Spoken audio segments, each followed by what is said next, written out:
What's up guys, Neuron here, going to be doing another live play of 25 NL Zone. I think this is a pretty good format for me to basically just go over how I play poker in these kind of micro stakes games and potentially discuss some other topics that might come up along the way. Have got some other types of videos planned which will be a little bit different. The next one that I'm planning, which is more emphasizing a different style that's more like a presentation format, is going to be focused on skill acquisition and development. So basically just analyzing how you learn different types of skills, and particularly with an emphasis on poker, I suppose, because ultimately with any particular kind of skill that you learn, there are different types of mechanics in that skill that you can break down. There's different methodologies and techniques that you can use to basically just help you with your learning, and that will speed things up a lot. Here I'm just raising this board. When people bet 1/3 will tend to get overfolded. They just aren't really aware of what kind of hands they will need to flow, and this hand in particular has a backdoor flush draw, so it kind of adds a little bit of equity. We could also alternatively just float, but right now I'm just playing a pretty straightforward, simple strategy that involves a lot of flop c-betting for a small sizing. This hand can be played as a mix on the turn. I'm just going to lean towards betting on the turn and then underbluffing the river, because once he calls twice he's unlikely to fold. But I do think a lot of people are going to call some underpairs on the flop that will end up usually folding on the turn. Going to be calling the 3-bet here with 5-4 suited. This is pretty standard for me. And on the flop we don't want to be betting too large. We want to use a size that allows us to basically protection bet with some underpairs, as well as the weaker king x in our range. And going to be barreling here with the flush draw. I think this one is a pretty clear turn barrel. We can fold out some ace queen, ace jack type hands that might have check called the flop.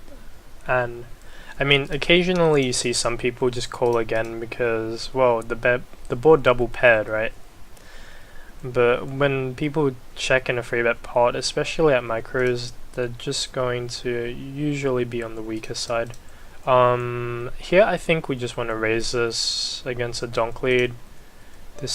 Their range is going to be generally quite weak when they take this kind of line, consisting of a bunch of third pairs and consisting also of some flush draws and second pairs.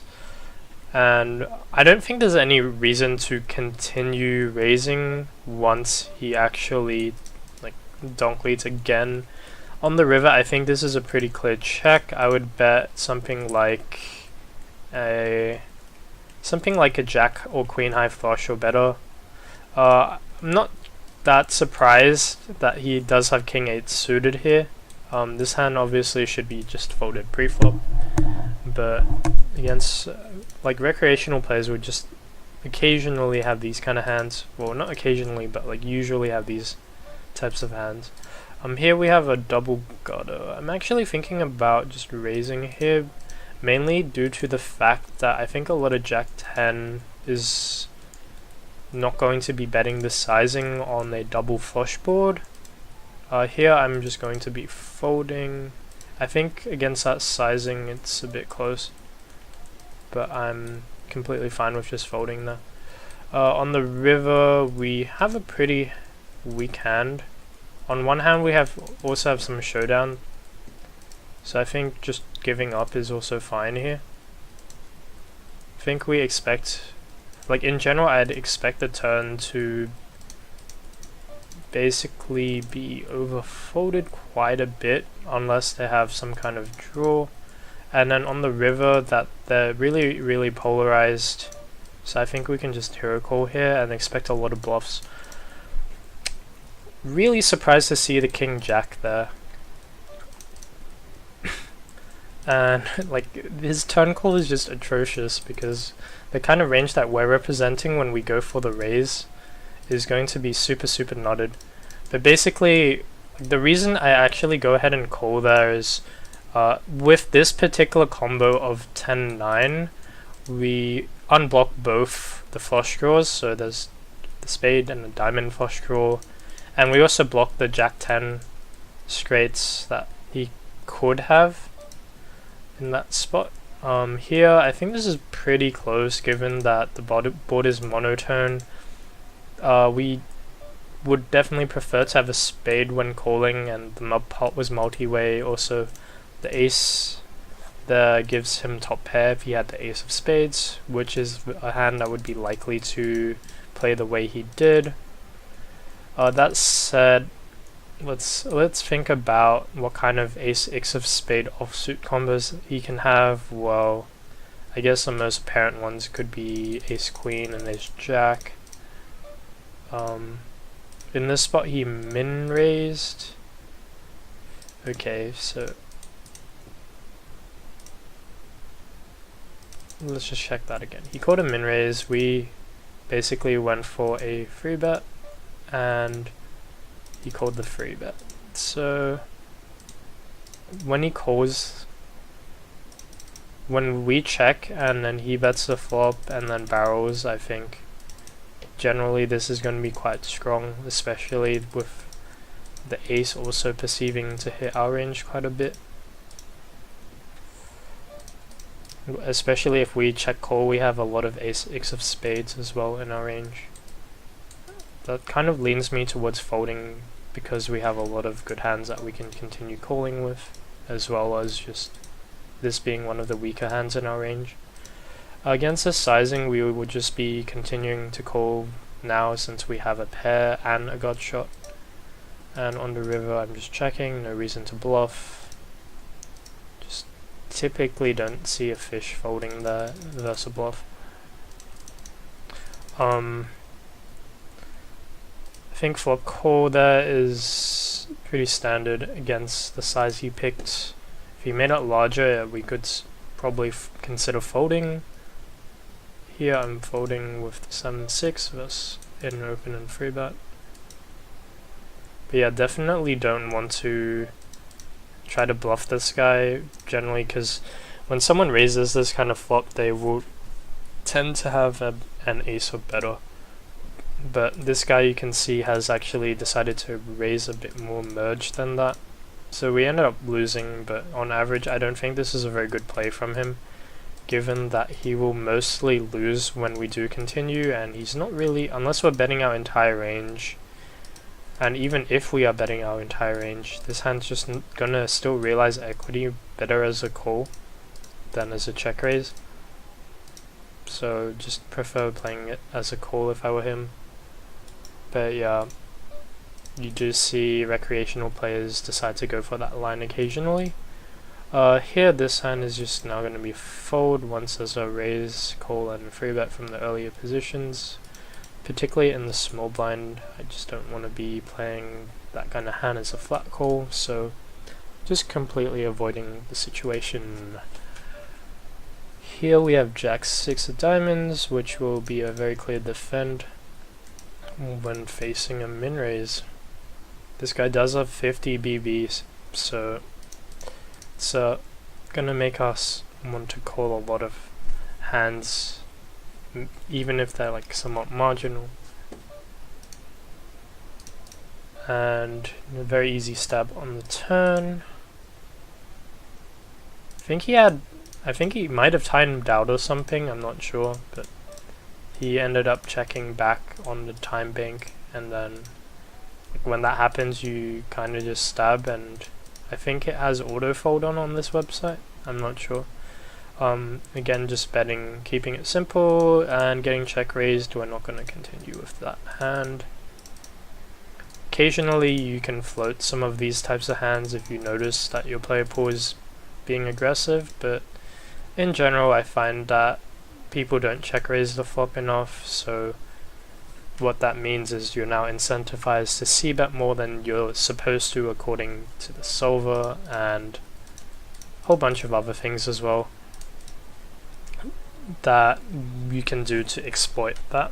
I'm not going to go into all the complexities of that, but basically you have the most simple exploit, which is shift more of your hands towards bet rather than check if they don't check raise enough, because in general people just don't adjust there.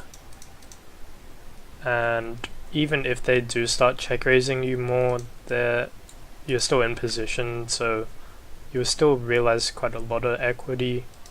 When you do have a hand, you win anyway. And also a lot of people play pretty straightforward after check raising. This hand's just going to be a fold.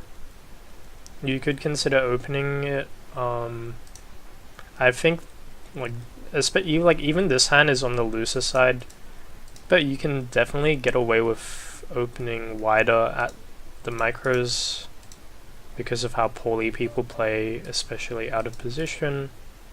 So I think it's okay if we actually open both, but just kind of showing that those hands in theory are gonna be a fold against an optimal or like experienced and good player, because if you open them then you would be opening slightly too wide and they could exploit you by free betting a bit more.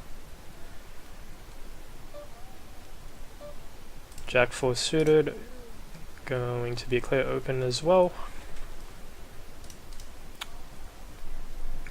And just showing you the very simple process that I have on the flop that keeps my strategy for flops somewhat easy to implement, and then lets me save those bits of energy that I have for both the turn and river spots, which become somewhat more valuable in terms of energy usage because of how easy it is to actually go ahead and find ways to exploit people.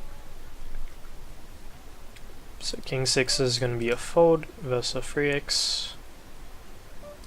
Offsuit combo is just not going to realize very well. Here we can go both ways between free bet and calling, usually free betting the suited combinations and calling the offsuit. Also the fact that this guy has 50 BB leans me more towards calling, because this hand does want to actually see the flop, but if we free bet it, then they can 4-bet shove on us and we can't continue. Versus the 4-bet shove.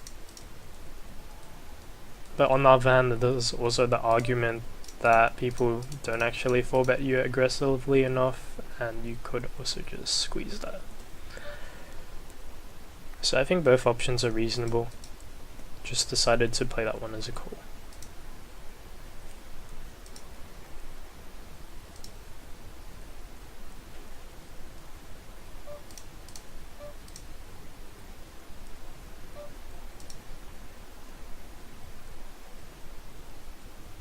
King Jack here is a very clear open.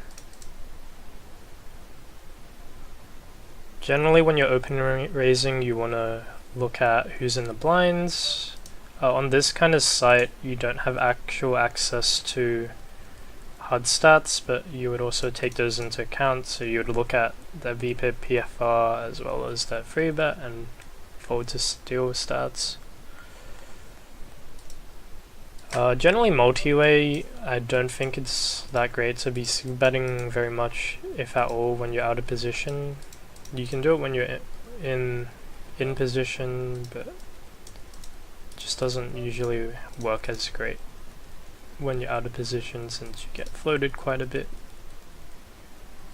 And you can always take lines like this where you're basically check calling, and here we have one of the worst hands in our check call range, so we're just going for the bluff. Additionally, we're perceived to have a lot of queen x in our check call range, so I like the bluff.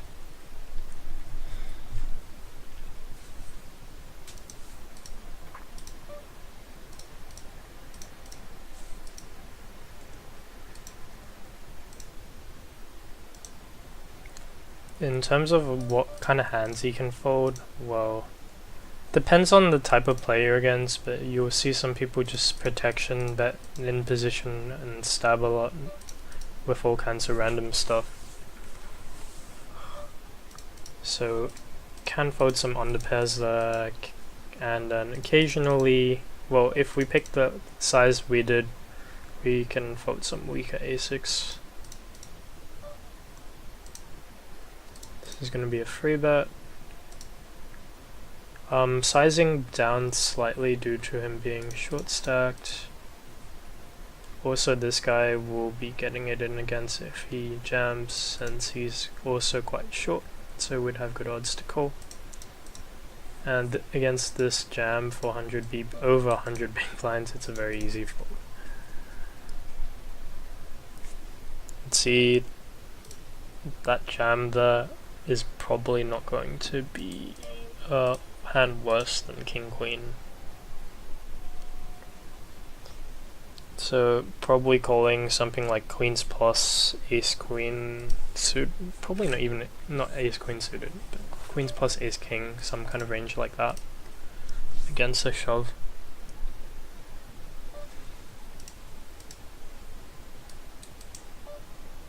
Going to be checking back.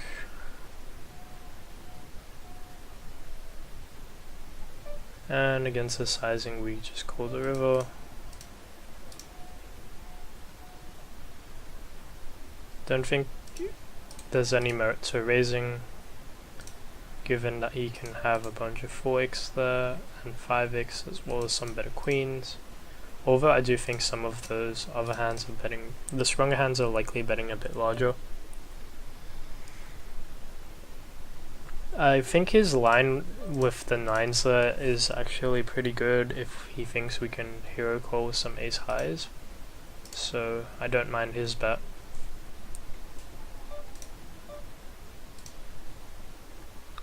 Here just holding king 6. And betting the flop here.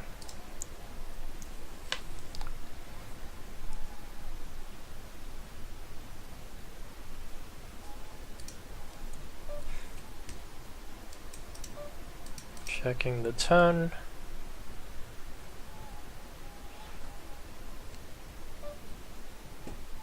And gonna be value betting the river.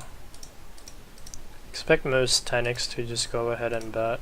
So either we get called by some kind of ace high, some kind of underpair, or also an 8 which we chop with.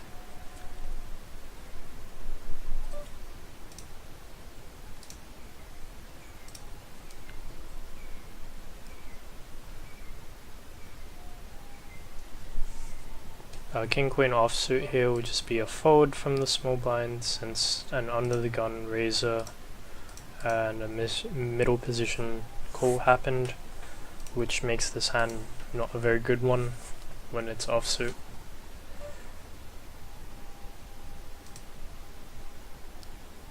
Here I think it's okay to barrel, but just realizing that some people might not check raise enough of the 7x.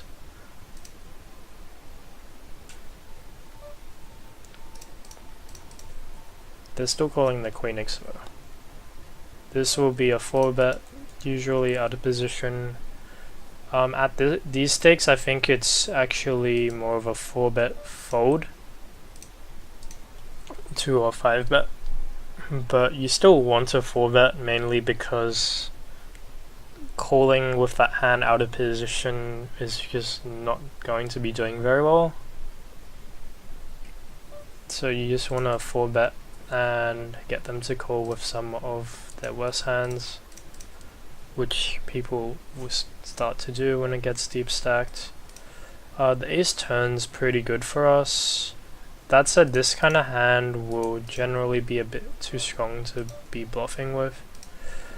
On the river, I think betting something like half pot to target 9x and 8x will be pretty good. And just folding to the river raise, because I don't think that line gets bluffed enough. King 10, I think we could have actually just folded the turn.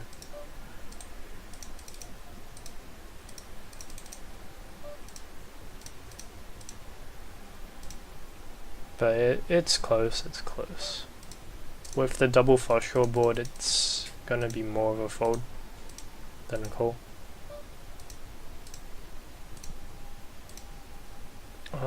Trying to replay it right now.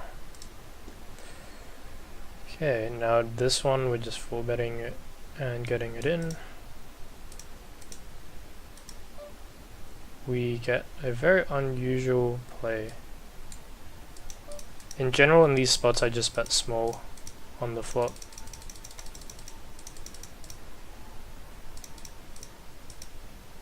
Yeah, I think we're just meant to fold this against that double barrel sizing.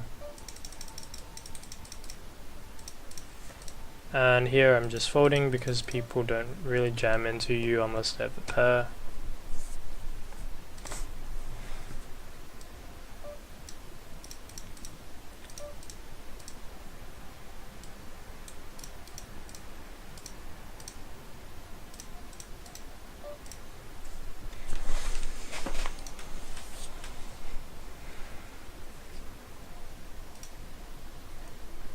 So yeah, overall just following a really straightforward type of style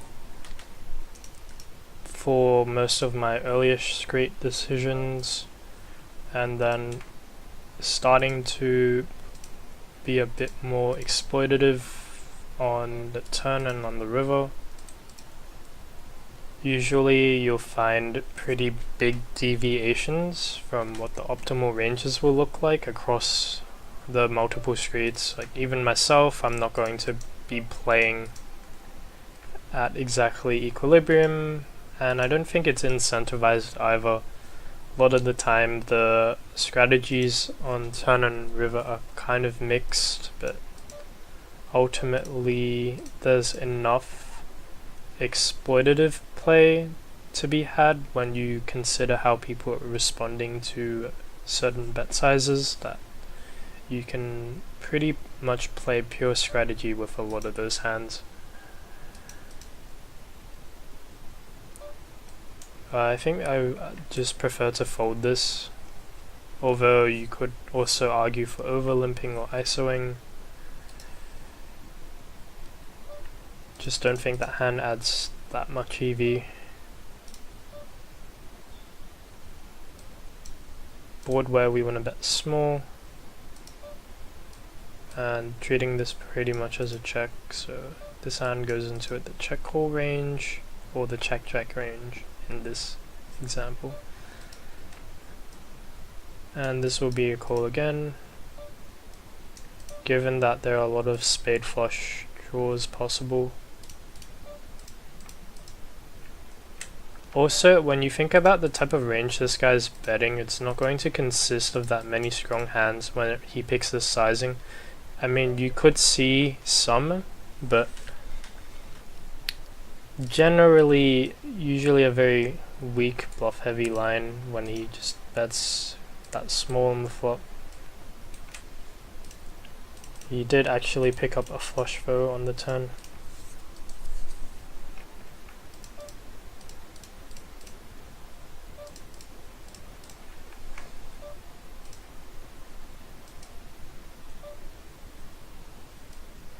Top pair gonna be a very clear call.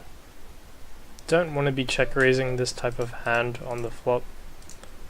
On the turn goes small again, and I'm just going to continue calling. River is good in the sense that he might be a bit more inclined to bluff. Sevens I usually just fold in that position. You could consider including that in a calling range of some sort, but generally try to keep my strategy a bit simpler and do a lot of free betting. In terms of developing a cold call range, it makes sense if there are more fish behind, so I'm playing a strategy that's a bit more designed for tougher games. But you can definitely include that if you're against weaker players. Here I think this hand does reasonably as a squeeze, but not so well as a call due to some domination issues. we do have positional advantage, so it does increase the playability of the hand.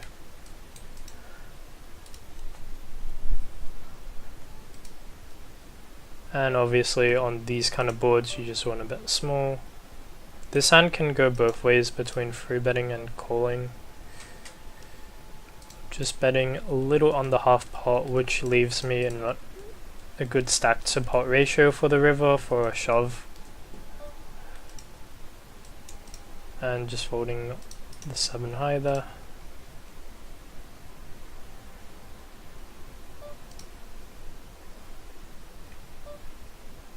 This hand's just a fold.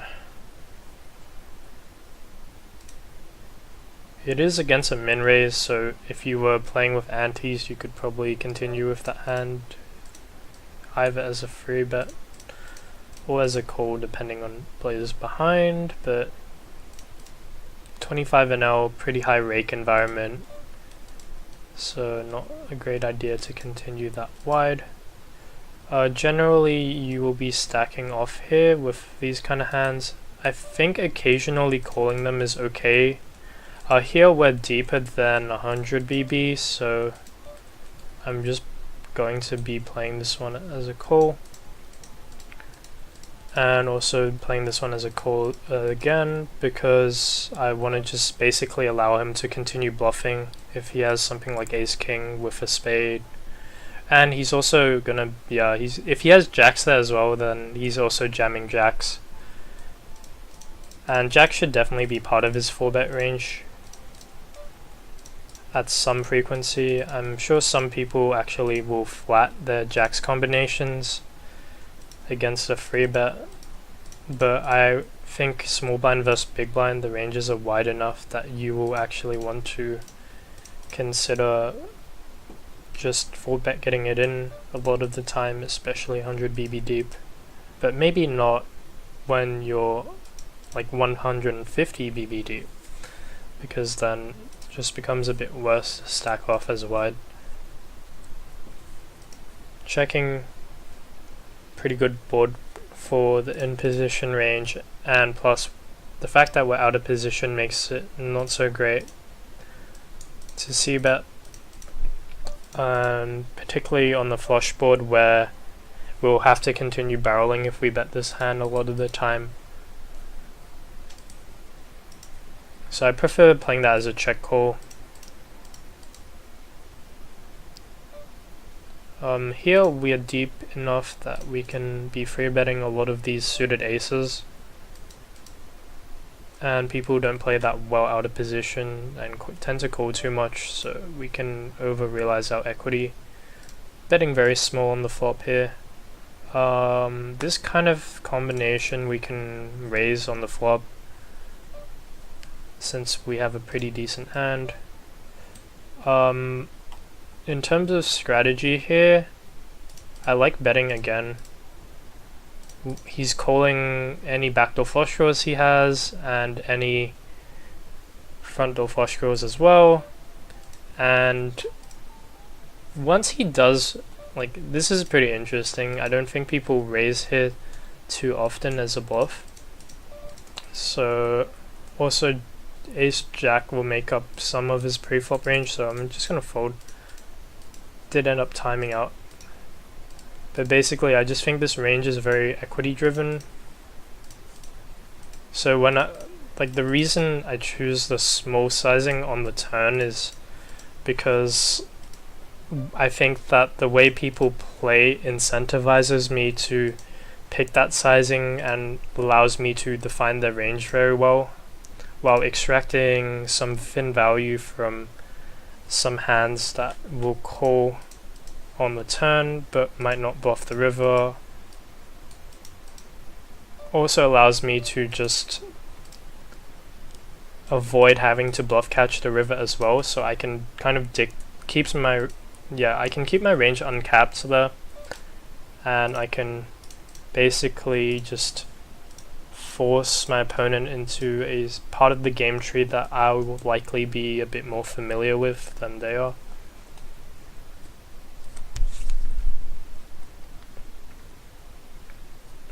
Although that said, it's like that hand, in theory, if you're not thinking about trying to play exploitatively, will probably just be played as either flop check or bet small on the flop check the turn type of hand.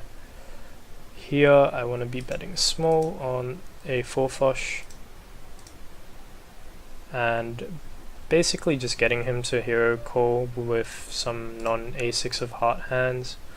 On the river I think I can size up now, given that he won't have that many a6 of hearts that play this way, but he'll have a lot of jack-x and 10x that will basically just bluff catch you because they're kind of supposed to, but also because people don't really tend to fold in those spots.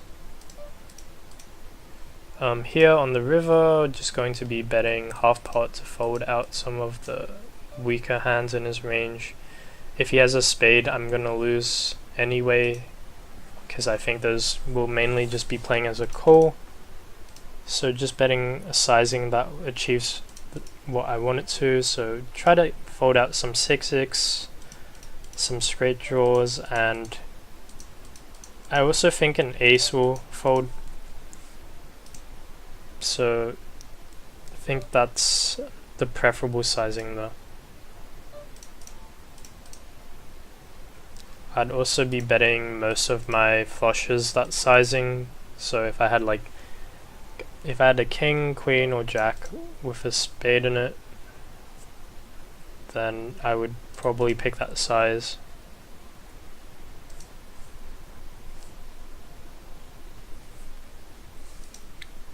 I'm gonna start to wrap up the session. It's reached like a bit over half an hour. Basically trying to cut down the amount of time I spend on each live play and separate them a bit more.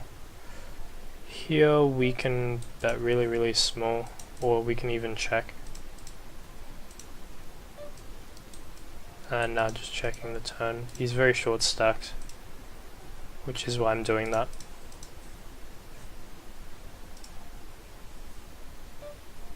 And just checking down on the river. So you can see he floated me with 8 high, which is completely absurd. But that's the kind of stuff that you'll see. Here I'm just going to show down. I think he does have some underpairs occasionally, as well as the ace-king. But I don't think ace-king calls. So no value bet there.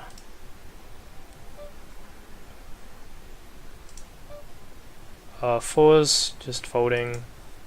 Some people will flat this from the small blind, but there are definitely some issues with flatting from the small blind there with some of the weaker pairs due to basically reverse implied odds, so you'll end up getting oversetted quite a bunch if you play the lower pairs.